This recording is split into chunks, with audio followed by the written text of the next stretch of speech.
सूरज उगने से बदलते हैं ये धरा आसमां, चलते रहने से हो जाती है हर मुश्किल आसान। चिंता को छोड़ कर आओ कर ले मन में शुभ चिंतन, हर पल को कर ले सफल सफल कह रही है ये पवन। संवार ले सुधार ले कर समस्या का समाधान, संवार ले सुधार ले कर समस्या का समाधान, कर समस्या का समाधान, कर समस्या का समाधान, कर समस्या का समाधान, कर समस्या का समाधान, कर समस्या का समाधान। नमस्कार, आदाब, सत श्री अकाल मित्रों, स्वागत है समाधान में आप सभी का एक बार पुनः।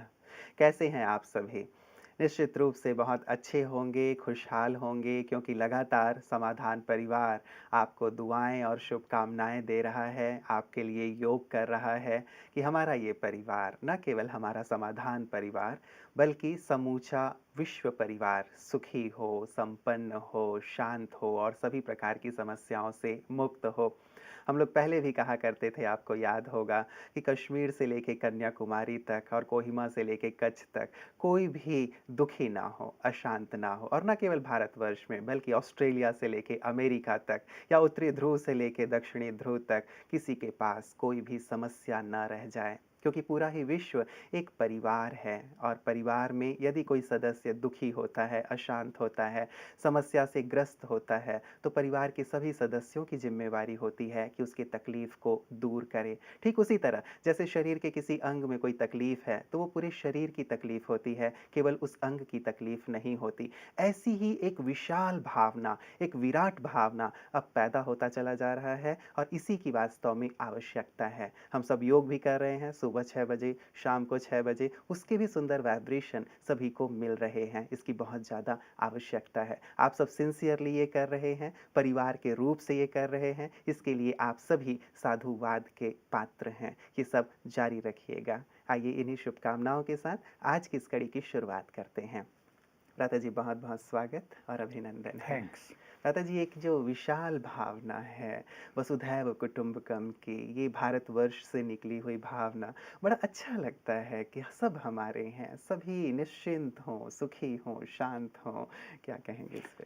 भावनाएं बहुत बड़ी चीज हैं। मनुष्य की भावनाएं ही उसके सुखों का कारण हैं या उसके दुखों का कारण हैं। जी, ये सोचने से कि सब हमारे हैं, मन में सुखद फीलिंग होती है। जी, और ये सोचने से ये कैसा है, जो उसकी असली चीज है, जो मूल स्वरूप है, जो उसका आंतरिक सुख है, वो जैसे छिन्न भिन्न होने लगता है।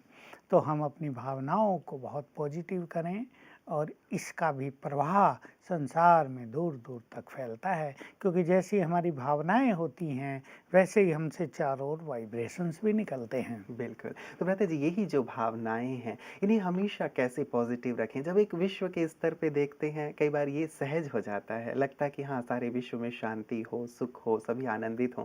लेकिन जब अपने कभी आसपास ऐसे लोगों को देखते हैं जिनसे लगातार हमारा व्यावहारिक नाता है, रिश्ता है, और वहाँ कुछ ऊपर नीचे गड़बड़ होता है, तो वहाँ भावनाएं थोड़ी खराब हो जाती हैं। ये जो सुंदर भावनाएं हैं, सचमुच इनको करने की जरूरत तो है ही, लेकिन इसकी विधि बहुत कम लोग जानते हैं। ईश्वरीय मार्ग पर आने पर हम सभी ने इसकी एक सुंदर विधि जानी, और वो इस रूप से जानी कि जितना जितना हम अपने को श्रेष्ठ स्वमान में स्थित करेंगे तो हमारी दृष्टि दूसरों के लिए अच्छी हो जाएगी। एक उदाहरण छोटा सा, माँ बाप, उसके मान लो 5 बच्चे हैं या 7 बच्चे हैं। अब देखिए, माँ बाप की सब बच्चों के लिए कैसी भावनाएं रहती हैं। एक एक बहुत अच्छा पढ़ लिख ले, बिजनेस है तो एक एक अच्छा बिजनेसमैन बन जाए, हम इनकी ऐसे शादी कराएंगे, एक एक को ऐसा घर बना के देंगे, एक एक की ऐसी बड़ी बड़ी दुकानें खोलेंगे, हम फैक्ट्री हैं तो हम हर एक को अलग अलग फैक्ट्री बना देंगे। कैसी अच्छी भावनाएं माँ बाप की, क्योंकि माँ बाप बड़े हैं, वो जिम्मेदार हैं, वो उनके रक्षक हैं, गार्जियन हैं। इसी तरह जब तक मनुष्य में स्वार्थ है तो उसकी भावनाएं छोटी हैं। कहीं उसकी स्वार्थ पूर्ति नहीं हो रही तो उसके मन में घृणा नफरत हो रही है, कहीं उसकी स्वार्थ पूर्ति हो रही है तो उसके मन में प्रेम भाव जाग रहा है। लेकिन जब हम श्रेष्ठ स्वमान में स्थित होते हैं, जैसे मैं एक महान आत्मा हूँ और ये सब जिनको हम देखते हैं ये देवकुल की महान आत्माएं हैं, तो भावनाएं श्रेष्ठ हो जाती हैं। जो हैं ही देवकुल की महान आत्माएं, उनके लिए भावना गलत क्यों? ये वही तो हैं जिनकी आज तक मंदिरों में हम पूजा करते आ रहे हैं। ये श्रेष्ठ भावनाओं को पैदा करने का तरीका, जब हम अपने को एक ऊंचे स्वमान में ले चलते हैं, जैसे मैं विश्व कल्याणकारी हूँ, स्वयं भगवान जो विश्व कल्याणकारी है, मैं उसकी संतान हूँ, तो जो काम बाप का वो बच्चों का भी होता है, लौकिक में भी ऐसे ही चलता है। तो उसने विश्व कल्याण का ये कार्य हमें भी सौंपा है, तो हमें तो सब का कल्याण करना, ये सब हमारे अपने हैं, तो भावनाएं श्रेष्ठ हो जाती हैं।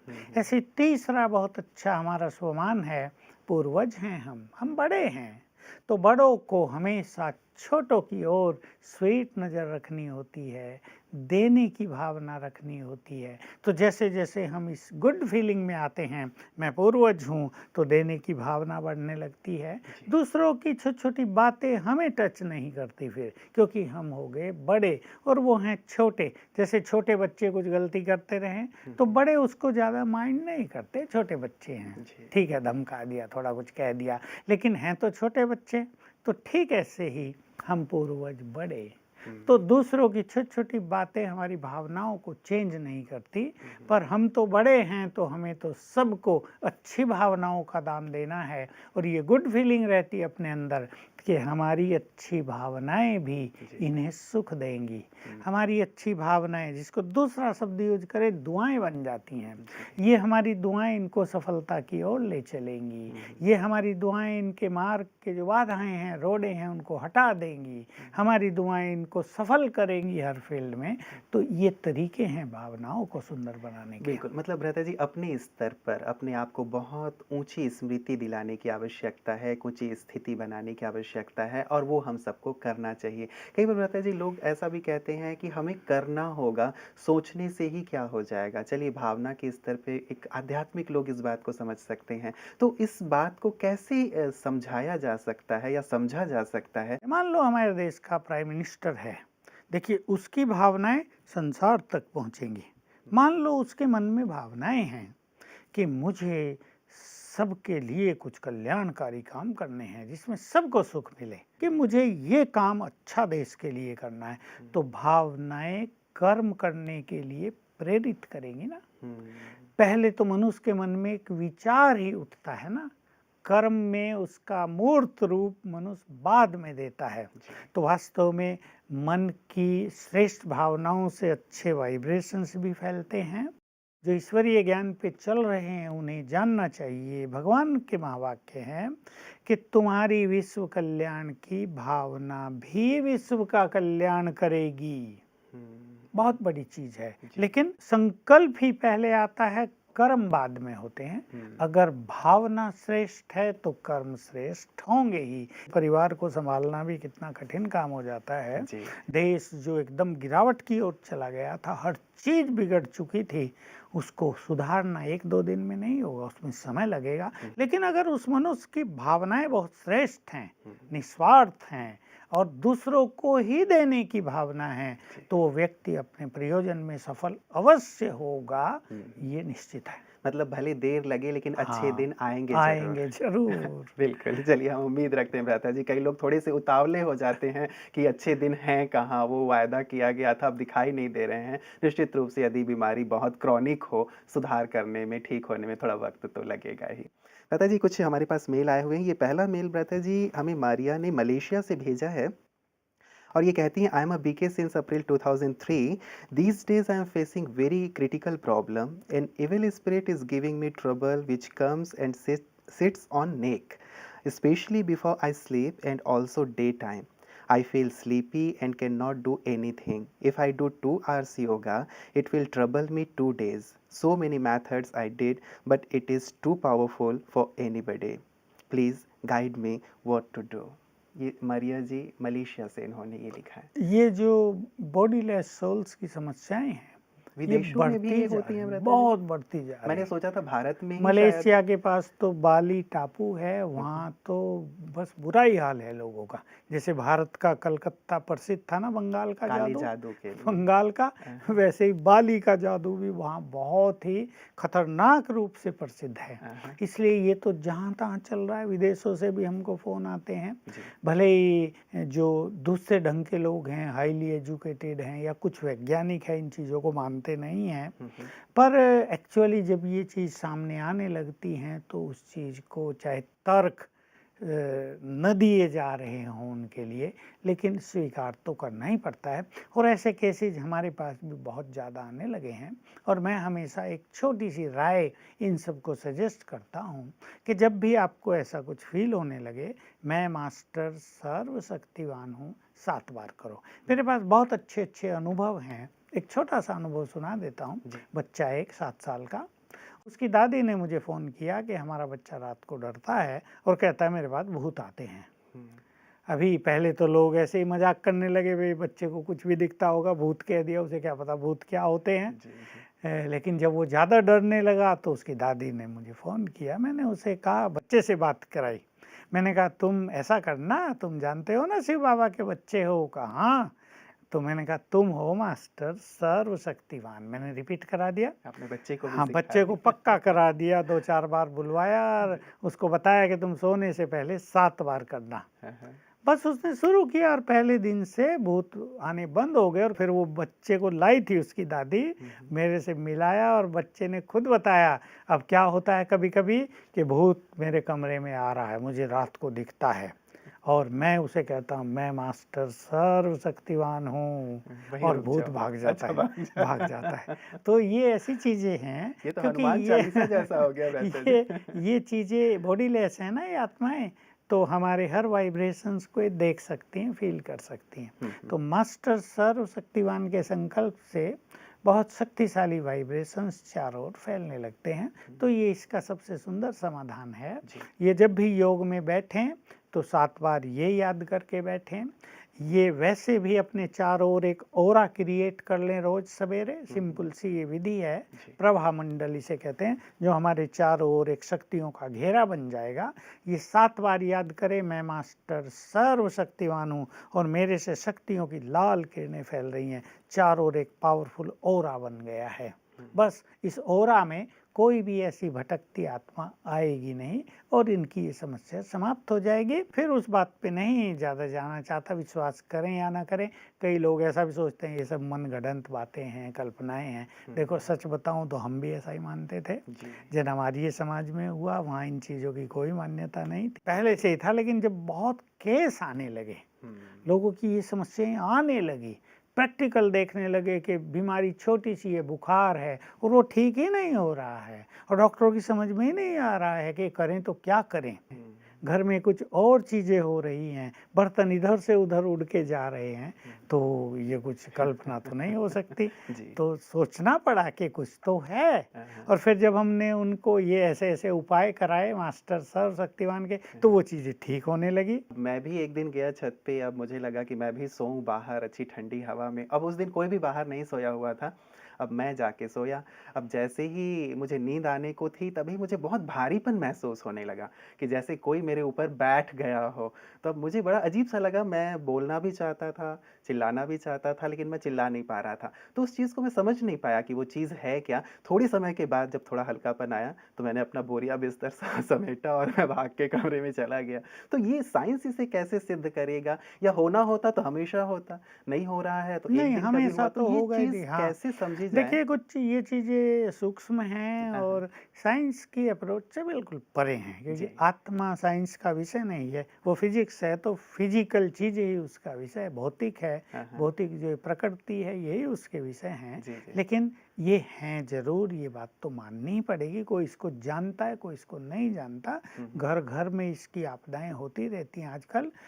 आजकल ये प्रकोप ज़्यादा बढ़ता जा रहा है, इसलिए सब व्यक्तियों को पवित्र बनना ही पड़ेगा। जिनको इस प्रकार की तकलीफ है, हाँ। तो ये कितने दिनों तक इस अभ्यास को ये नहीं, करनी ये चाहिए? अभ्यास तो एक अपनी ऐसी चीज़ है, रोज़ हमें ऑरा क्रिएट करना, रोज़ इसको मेडिटेशन करना, उसके साथ इसको जोड़ दें, इसको अपनी नेचर बना दें, जी। क्योंकि इससे हमारी सोई हुई शक्तियाँ जगती जाएँगी। प्रथा जी, एक दूसरा मेल हमारे पास आया है प्रेरणा जी का नागपुर से। ये कहती हैं कि रिस्पेक्टेड सूरज भाई, I have one baby of 5 year old. She have one habit of thumb.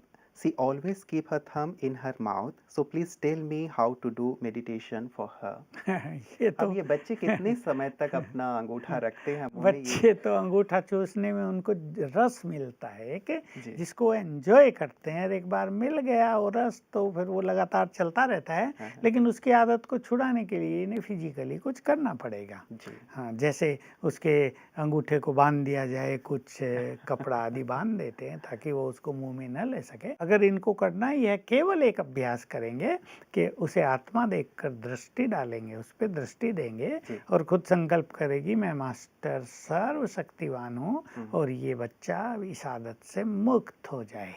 बाकी फिजिकली कुछ कर लेना चाहिए, यहाँ बांध देते हैं कुछ ना कुछ, तो फिर बच्चा उस आदत को, ये आदत ही तो है ना। तो नॉर्मली कब तक समझें कि ठीक है इस समय तक वो अंगूठा मुंह में ले तो कोई प्रॉब्लम नहीं है और इस साल के बाद नहीं लेना नहीं, चाहिए? वो तो जैसे ही उसको स्कूल भेज दिया जाएगा फिर तो उसकी वो सब आदत छूट जाएगी। तो ये चीज़ें ज़्यादा लंबा समय नहीं चलती हैं, 1 आध साल ही चलती हैं। जी, जी, मतलब कुछ और उसका जो अल्टरनेट है वो उनको दे दिया जाए। बस वही, जैसे उनका ध्यान डाइवर्ट होगा ना किसी और तरफ, तो वो चीज़ छूट जाएगी उससे। जी। भ्राता जी, ये तीसरा मेल हमारे पास आया हुआ है। ये कहते हैं कि भ्राता जी, आप हमेशा कहते हैं कि मन में अनंत शक्तियाँ होती हैं। मेरी उम्र अब 25 साल की हो गई है, लेकिन लंबे समय से मेरी इच्छा है कि मैं अपनी हाइट बढ़ाऊँ। लेकिन डॉक्टर्स ये कहते हैं कि केवल 20 साल तक ही हाइट बढ़ाई जा सकती है। तो क्या राजयोग के अभ्यास से और ये मन की शक्ति का प्रयोग करके मैं अपनी जो हाइट है उसे बढ़ा सकता हूँ? और दूसरा, इन्होंने ये भी कहा है कि अब मैं गंजा भी होने लगा हूँ, तो क्या बालों के लिए भी कुछ किया जा सकता है? तो ये 2 ज्वलंत समस्याएँ हैं। वैसे हम पहले भी इस पे चर्चा कर चुके हैं, लेकिन सचमुच बहुत इनको बड़ी आत्मा समस्या है। की ऊंचाई बढ़ानी चाहिए। वो आत्मा का जो लेवल है, आत्मा की जो स्थिति है, उसकी ऊंचाई बढ़ाने पे ज़्यादा सोचना चाहिए, क्योंकि ये फिजिकल चीज़ें हैं। और अगर 25 साल की आयु में इनके बाल इतने गिरने लगे हैं, जी। तो ज़रूर शरीर में कोई विशेष कमजोरी है जो इनकी हाइट भी नहीं बढ़ने दे रही है और बालों को भी स्ट्रॉन्ग नहीं होने दे रही है। हालांकि आजकल बालों को मजबूत करने के बहुत सारे ऐड आते रहते हैं। जी। फिर भी राजयोग ये करके देखें और अपनी एक विजन बना लें। अपने सामने एक विजन बना लेंगे, मेरी लंबाई 1 साल में इतनी हो जाएगी। लेकिन वो 2-4 फुट नहीं बढ़ा देंगे एक साथ, जितनी इनको चाहिए मुश्किल से 4-6 इंच वो आगे बढ़ें। और उसके लिए 1 घंटा रोज मेडिटेशन भी कर लें। जी। 3 मास तक ये अवश्य करें मेडिटेशन। विजन बनाएं, मैं मास्टर सर्वशक्तिवान हूँ, इस स्वमान के साथ योग अभ्यास करें और पानी चार्ज करके रोज पिएं। बाकी ये क्योंकि फिजिकल चीज़ है, जितना ये विश्वास रखेंगे इन्हें थोड़ी बहुत सफलता अवश्य मिलेगी। लेकिन इन्हें लंबाई के बारे में सोचकर अपने को इन्फीरियरिटी कॉम्प्लेक्स में नहीं लाना चाहिए। जो बहुत लंबे होते हैं वो भी कहाँ अच्छे लगते हैं, और कोई बहुत छोटे कद के हैं और बड़े महान बन जाते हैं, बड़े पावरफुल कार्य करते हैं। इसलिए अपने मन की जो कॉन्शियसनेस है उससे इसको निकाल देना चाहिए। नो डाउट मन की शक्ति तो बहुत बड़ी शक्ति है ही, लेकिन अब हर चीज़ में वो कितना काम करेगी ये डिपेंड करेगा कि इसके मन में दृढ़ता कितनी है और ये उसको कितना सिंसियरली और रेगुलरली जो बातें हमने कही उसको यूज करते हैं। तीसरी चीज़ वही, इनको अपने ब्रेन को एनर्जी देनी चाहिए।